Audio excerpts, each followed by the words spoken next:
తర్వాత సీఎం గారిని కలవడం జరిగింది. సీఎం గారు కలిసిన తర్వాత సో ఇక్కడికి వచ్చాను. ఇప్పుడు భాస్కర్కి మెయిన్గా ఇటు ఇండస్ట్రీ నుంచి అన్ని రకాలుగా నా ద్వారా నిలబడి వాళ్ళని అన్ని రకాలుగా జాగ్రత్తగా చూసుకునే బాధ్యత తీసుకుంటున్నాము.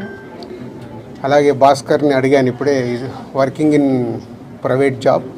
సో భాస్కర్కి ఇంట్రెస్ట్ ఉంటే ఇండస్ట్రీలోకి తీసుకొచ్చి ఆయనకు పర్మనెంట్గా కూడా ఒక జాబు ప్రొవైడ్ చేసేలాగా నాకు ఆలోచన వచ్చి నేను సీఎం గారికి చెప్పడం బాగుందన్నారు. సో అది ముందు శ్రీతేజ్ రికవర్ అయిన తర్వాత ఈ ఫ్యామిలీకి కావాల్సినవి, నెక్స్ట్ అయిన డాటర్ కూడా ఉంది, 7 years పాప. సో వాళ్ళకి కావాల్సినవన్నీ చూసుకునే బాధ్యతని తీసుకుంటున్నాను. అలాగే ఇండస్ట్రీ, గవర్నమెంట్, ఈరోజు అందరూ గవర్నమెంట్ ఏదో ఇండస్ట్రీని దూరం చేస్తుంది, ఇలాంటి రకరకాల న్యూస్లు చూస్తున్నాం. సీఎం గారు ఒకటే చెప్పారు, ఇండస్ట్రీకి కావాల్సినవన్నీ ఎఫ్డీసీ ద్వారా ఏమున్నా ఇండస్ట్రీ కోసం గవర్నమెంట్ అన్ని రకాలుగా నిలబడుతుంది. అలాగే నేను వచ్చిన తర్వాత ఇండస్ట్రీలో కూడా చాలామందితో మార్నింగ్ నుంచి మాట్లాడుతూ ఉన్నాను. సో సీఎం గారు అపాయింట్మెంటు రేపు కానీ ఎల్లుండి కానీ ఇస్తాను. అందరం వెళ్ళి సీఎం గారిని కలిసి అన్ని రకాలుగా రెండుటి మధ్యలో, ఇండస్ట్రీకి అటు గవర్నమెంట్కి మధ్యలో ఉంటూ బ్రిడ్జ్గా ఎలాంటి సమస్యలు తలెత్తకుండా చూసుకునే రెస్పాన్సిబిలిటీని సీఎం గారు నాకు ఇచ్చారు. అటు చూస్తూ భాస్కర్ ఫ్యామిలీని కూడా చూసుకునే బాధ్యతను సో భగవంతుడి దయ వల్ల శ్రీతేజ్ తొందరగా రికవర్ అయ్యి మామూలు మనిషి అవుతాడని ఆశిస్తూ సెలవు తీసుకుంటాం. ఎట్లా ఉన్నారు శ్రీతేజ్ ఆరోగ్యం? ఎట్లా ఉంది? చాలా ఇంప్రూవ్మెంట్ ఉందని ఇప్పుడే డాక్టర్ చెప్పారు. 2 days అయిందంట వెంటిలేటర్ తీసిన తర్వాత రికవర్ అవుతున్నాడు. సో బాయ్ కాబట్టి, చిన్న ఏజ్ కాబట్టి ఫాస్ట్గా రికవర్ అయ్యే ఛాన్స్ ఉంది. గాడ్ గ్రేస్, వెంటిలేటర్ తీసిన తర్వాత కూడా రికవరీ కనిపిస్తుంది కాబట్టి డెఫినెట్గా తొందరలోనే కోలుకుంటాడు. ఈ ఎపిసోడ్కి ఇంకా తెరబడట్లేదు సార్ మీరు వచ్చినందుకు? చూద్దాం. అంటే ఎపిసోడ్ జరుగుతుంది, దేనికి ఎలా మలుపులు తిరుగుతుందో మన అందరికి తెలుసు. అన్ని 2 రకాలుగా ఇటు ఇండస్ట్రీలో జరుగుతుంది కానీ అటు గవర్నమెంట్ సైడ్ కానీ రెస్పాన్సిబిలిటీ తీసుకొని అన్ని తొందరలోనే సమసిపోయేలాగా రూట్ వేస్తుంది. నిన్న కాంగ్రెస్ పార్టీ ఎమ్మెల్యే గాంధీ భవన్లో మాట్లాడుతూ నైజాం ఏరియాలో సినిమా హీరోలు అడుక్కు తింటారని స్టేట్మెంట్. అవి వద్దు, నేను వచ్చింది సీఎం గారు చెప్పింది, నేను వచ్చి ఇప్పుడు కమ్యూనికేట్ చేస్తుంది. రెండుటి మధ్యలో ఎలాంటి సమస్య లేకుండా చూసుకునే రెస్పాన్సిబిలిటీ ఎఫ్డీసీ చైర్మన్గా నాది.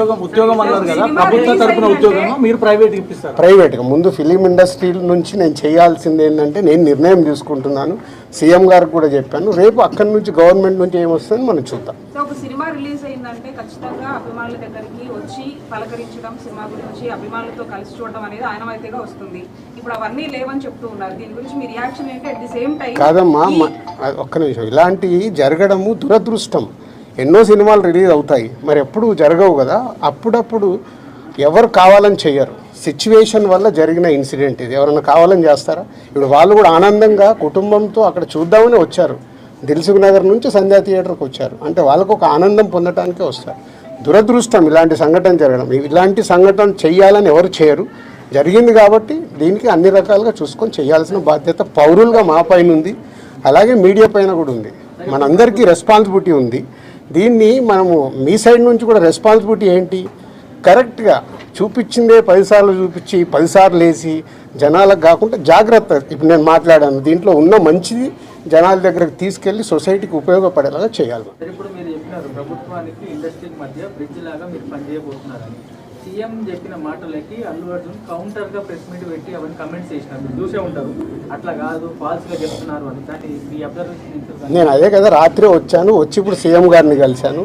సీఎం గారు చెప్పాల్సింది మీకు చెప్పాను. తర్వాత అల్లు అర్జున్ కూడా కలుస్తాను, ఇండస్ట్రీలో ఇంపార్టెంట్ పర్సన్గా. కలిసిన తర్వాత అది కూడా చెప్పి సమన్వయం చేస్తాను. అదే నా డ్యూటీ. నేను మాట్లాడతాను, నేను కలిసిన తర్వాత మాట్లాడతాను. మీకు అదే మళ్ళీ నన్ను కూడా కాంట్రవర్షియల్ క్వశ్చన్ వేసి తీసుకురావద్దు. నేను ఇంకా కలవలేదు, కలిసిన తర్వాత మాట్లాడతాను. ఇప్పుడు సీఎం గారు పాయింట్ ఆఫ్ వ్యూలో మొత్తం విన్నాను, అన్ని చెప్పాను. ఆయన పాయింట్ ఆఫ్ వ్యూలో విన్న తర్వాత నెక్స్ట్ ప్రెస్ మీట్లో మాట్లాడతాను. నాకు ముందు కావాల్సింది ఏంటంటే, మనందరికీ కావాల్సింది ఏంటి, సీఎం గవర్నమెంట్దా లేక అల్లు అర్జున్దా కాదు, ఈయనకి ఏం సపోర్ట్ చేస్తున్నాం, ఈయన ఫ్యామిలీని ఎలా కాపాడుతున్నాం అనేది మన అందరి రెస్పాన్సిబిలిటీ.